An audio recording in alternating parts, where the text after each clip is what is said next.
Assalamualaikum warahmatullahi wabarakatuh. Saya Sri Nur Fitri, calon guru penggerak Angkatan 5 Kabupaten Lumajang.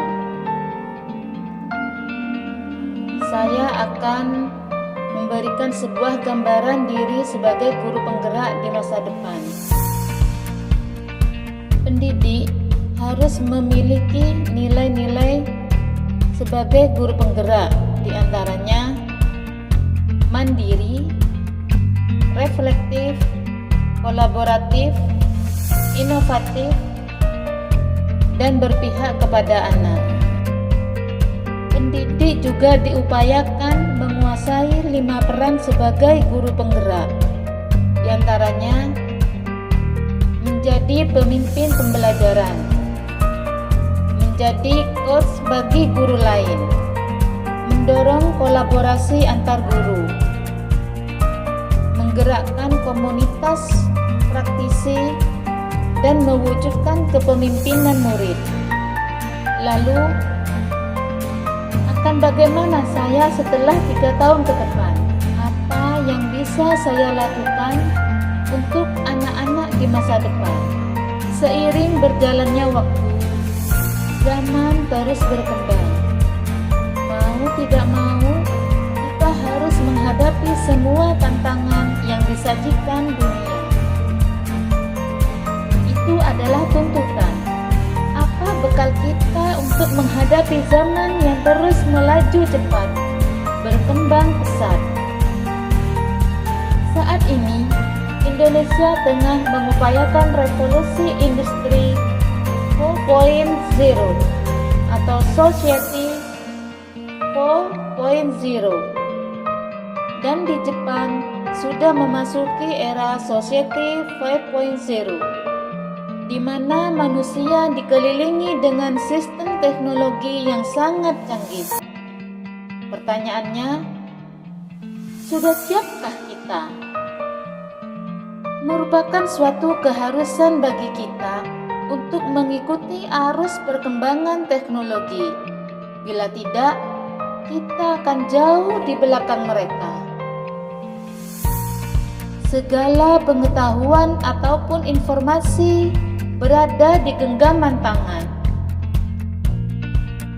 Bahkan, pekerjaan yang biasa dilakukan manusia sudah banyak dialihkan ke mesin yang dirakit sedemikian rupa. Sebagai pendidik, secara mandiri harus lebih cepat tanggap terhadap segala perubahan dan kemajuan. Pendidik harus memiliki inovatif untuk menjawab segala tantangan. 3 tahun ke depan, ilmu teknologi harus lebih saya pahami. 3 tahun ke depan, sebagai pendidik, saya harus bisa meningkatkan kreativitas untuk memahami bagaimana karakter anak dengan baik. Dengan begitu, saya akan tahu ke arah mana perkembangan intelektual mereka. Apa yang bisa saya lakukan untuk anak-anak di masa depan? Anak terus tumbuh dan berkembang, begitu juga dengan zaman. Anak tidak akan terlepas dari kodrat alamnya, tapi anak juga harus berkembang seiring kodrat zaman. Bagi saya, anak-anak hari ini adalah pemimpin di masa depan. Bagaimana saya harus menuntun mereka seiring kodrat zaman tanpa mengenyampingkan kodrat alamnya? Langkah pertama, saya akan melakukan pembiasaan yang terfokus pada pembentukan karakter dan pribadi yang luhur, akhlak yang mulia, karena akhlak di atas segalanya. Bahkan ilmu tanpa akhlak bisa menyebabkan sebuah petaka.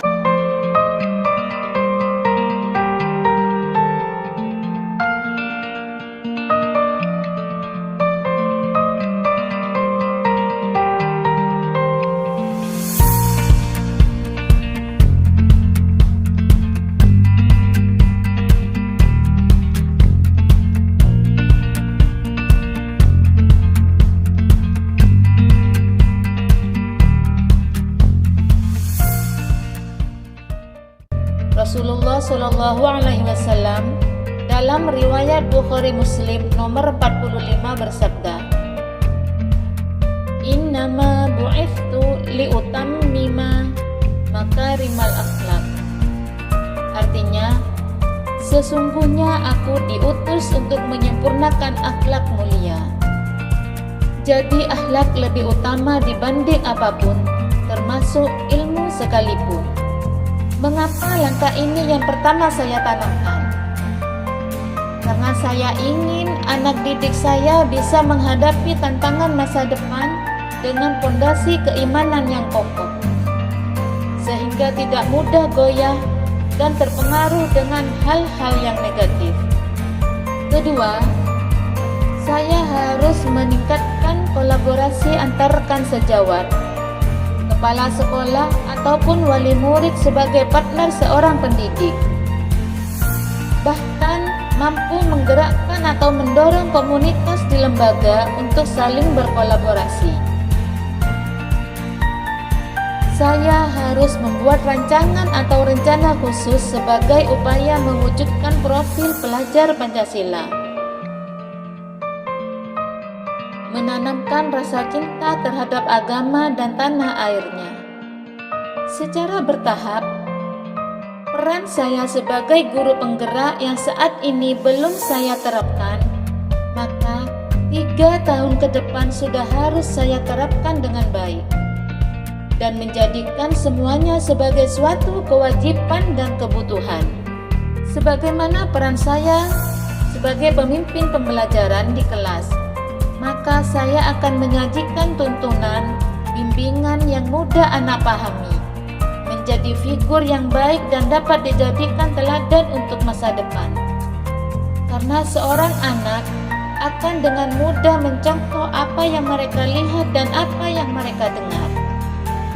Seorang guru penggerak dituntut tidak hanya baik dan berhasil dalam pembelajaran di kelas saja, tapi juga dapat memberi perubahan dan bekal untuk anak di lingkungan keluarga dan di tengah masyarakat. Sebagaimana yang dikutip di blog Kejar Cita, mengatakan bahwa guru yang baik belum tentu guru penggerak, tetapi guru penggerak sudah pasti guru yang baik. Menjadi coach bagi guru yang lain. Hal ini sudah sering saya lakukan. Namun, impian dan rencana saya sebagai rekan, sebagai pengurus PGRI, dan sebagai pengurus KKG, saya ingin apa yang saya peroleh selama pendidikan guru penggerak juga bisa dipraktikkan oleh mereka, sehingga mereka juga memahami bagaimana seharusnya mendidik dan apa tujuan pendidikan itu sebenarnya. Keempat, sebagai guru penggerak, saya harus menggerakkan komunitas praktisi, yaitu menggerakkan seluruh rekan-rekan guru di sekolah atau bahkan di luar sekolah agar satu tujuan untuk mewujudkan profil pelajar Pancasila. Kelima, mewujudkan kepemimpinan anak atau murid.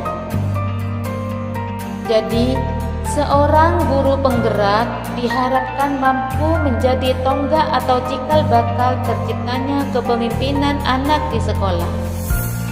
Materi tidak serta-merta diberikan sesuai kehendak guru, tapi lebih terfokus pada apa yang anak butuhkan.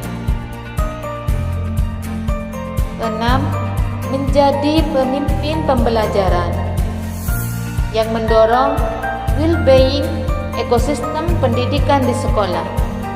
Well-being menurut American Psychological Association mendefinisikan sebagai keadaan yang memiliki rasa bahagia, kepuasan, tingkat stres yang rendah, sehat secara fisik dan mental, serta menjaga kualitas hidup yang baik. Apa yang dapat dilakukan untuk menciptakan well-being? Tidak lain adalah membangun lingkungan belajar yang berpusat pada murid. Ada beberapa indikator kompetensi yang harus terpenuhi untuk mewujudkan student well-being, yaitu mengembangkan dan merawat lingkungan sekolah yang nyaman dan aman bagi murid dan guru, mengembangkan komunikasi dan interaksi warga sekolah yang saling percaya dan saling peduli, memfasilitasi masukan dan aspirasi murid dalam mempengaruhi kebijakan dan praktek belajar. Kemudian memastikan guru melibatkan murid dan membangun kelas yang kondusif untuk belajar. Terima kasih. Wassalamualaikum warahmatullahi wabarakatuh. Salam bahagia dan merdeka.